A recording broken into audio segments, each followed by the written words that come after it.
Let's go. There you go. 2. One more.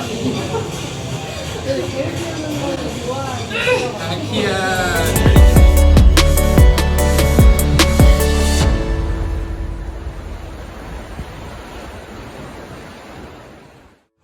Voilà, et là du coup, contrairement à l'autre salle où je m'entraîne, habituellement ici c'est que du techno-gym. Voilà les classiques. Et après un autre truc aussi, regardez. Ça me déroule vraiment. Il y a le métro qui est juste là. Après le reste basique. Sur le chemin du retour, il y a une ferme, il y a une ferme dans le métro. Donc il y a des choses vraiment, c'est trop stylé et ils font de la salade en fait, c'est comme ça.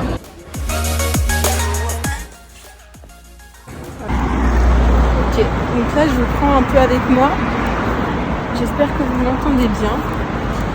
Mais voilà, là ce que je fais maintenant régulièrement ici, c'est que je marche. Vraiment ça fait vraiment beaucoup de bien. Donc si vous ne le faites pas, vous n'êtes pas obligé, vous savez, de faire 10 000, 15 000 pas. Vous pouvez très bien faire 8 000 pas, etc. C'est très bien. Je vais vous montrer aussi un peu quelques petites particularités, on va dire, de la Corée du Sud.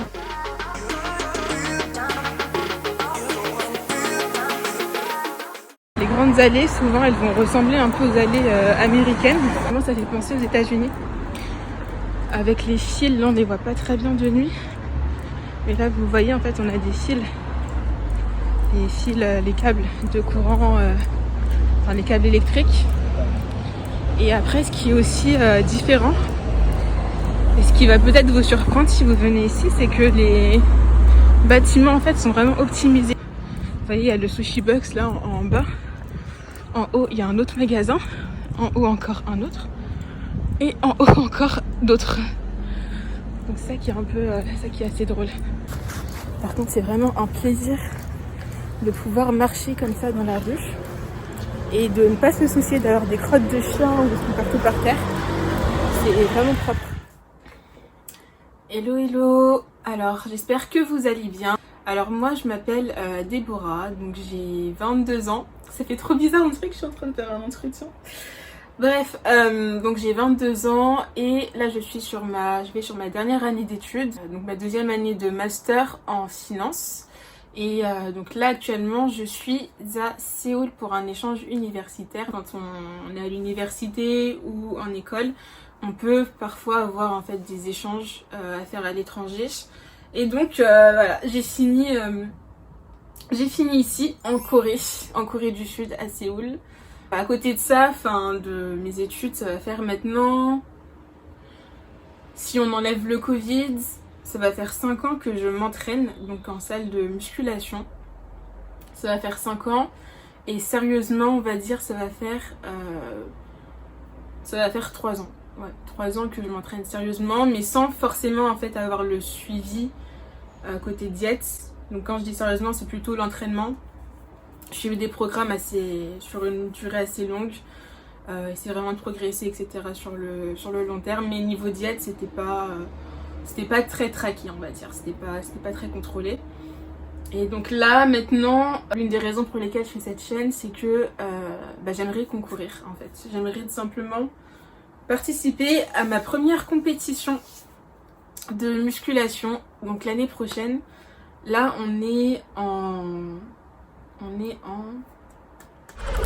Alors, je suis désolée, j'ai fait un leg day tout à l'heure, donc je vais essayer de regarder ça. Donc, on est le 3 juin.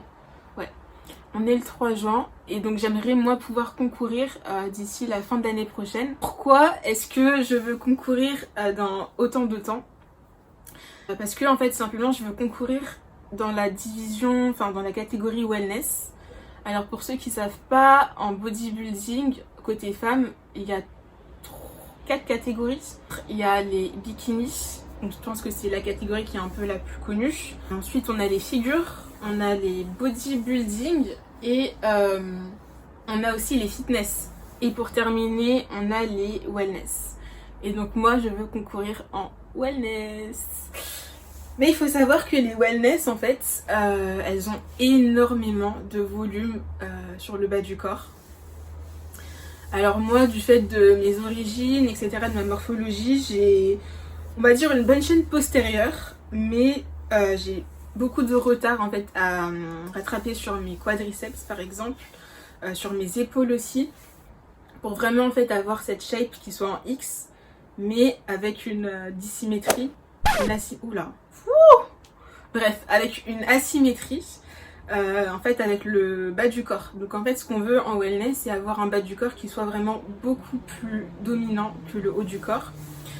Et moi c'est vrai que mes 5 dernières années d'entraînement, j'entraînais autant le haut que le bas. Il y avait même des périodes où j'avais plus de séances haut que de bas. Donc ça fait que j'ai développé un bon haut. Et en plus, je vous ferai sûrement une vidéo pour que vous puissiez voir ça de plus près, mais j'ai un buste qui est assez court par rapport à mes membres inférieurs, donc ça fait que je prends rapidement de la masse en fait sur le haut, et étant donné que parfois j'entraînais plus le haut que le bas, j'ai développé plus de masse au niveau du haut du corps que sur le bas. Donc là je tabasse énormément le bas du corps. Donc en fait voilà, du coup première raison de cette chaîne, ça va voir si j'arrive à pouvoir avoir la shape qui est demandée pour la division wellness. Je trouve ça aussi intéressant de vous montrer la vie un peu à l'étranger. À l'étranger, quand on est jeune, qu'on connaît pas forcément le pays, la culture, c'est, je pense, important parce que c'est vrai qu'on a beaucoup de vidéos YouTube, etc. sur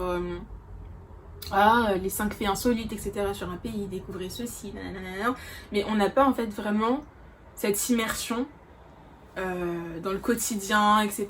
quand on est dans un pays étranger, parce que voilà, c'est bien de montrer les beaux côtés sur les réseaux, mais il y a aussi des moments où c'est un peu plus dur. C'est la première fois que je vais aussi loin, aussi longtemps. Là il me reste à peine un mois, donc un total de 5 mois pour faire un semestre. Il y a eu des moments, voilà, c'était cool, vous savez, je pense, la découverte du pays, de la culture, etc. On est tout excités, et puis il y a toutes les phases un peu moins fun. Donc je pense que c'est aussi important en fait de partager ces moments, ces côtés. Et je pense qu'aussi pour la communauté un peu go muscu, etc. Ça peut être sympa de voir un peu les tips, comment est-ce qu'on fait pour tenir sa diète à l'étranger, est-ce que c'est difficile? Parce que c'est vrai qu'on n'a pas forcément beaucoup de contenus qui vont dans ce sens. Je sais qu'il y en a qui vont se dire « Ah purée, mais elle profite pas de son échange » ou je sais pas quoi. Mais je pense qu'on a vraiment chacun une façon de profiter. Moi je profite ici, j'ai rencontré des gens, j'ai visité des endroits magnifiques, je continue à découvrir la culture encore. Chacun sa façon de profiter, voilà. Et je pense qu'il n'y a pas de jugement à avoir. Chacun a ses préférences et c'est très très bien. Là les gars, j'ai oublié de vous dire aussi un truc, c'est vrai. L'autre projet que j'ai, c'est un projet entrepreneurial que j'aimerais débuter quelques temps après mon retour en France.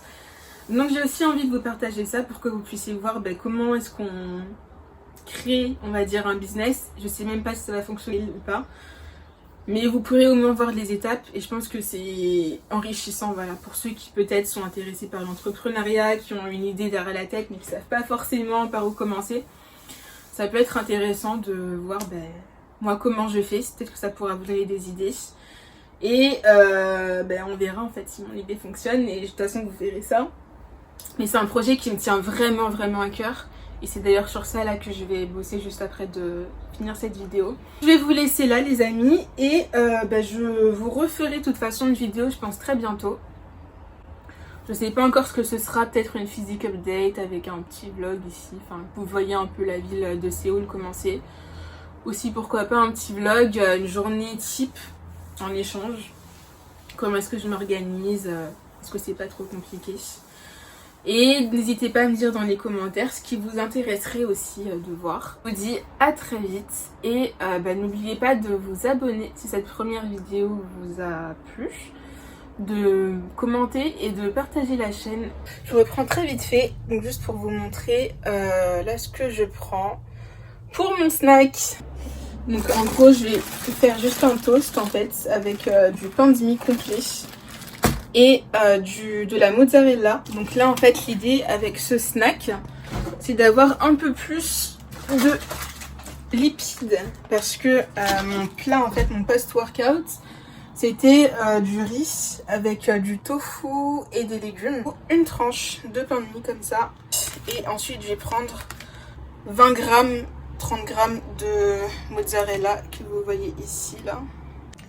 Alors vraiment, les gars, pas de chichi, il y a vraiment zéro effort, il n'y a pas d'histoire de présentation ici. Je vous montre la réalité. Je me rappelle la France. Pépites. C'est rien du tout, mais qu'est-ce que c'est bon.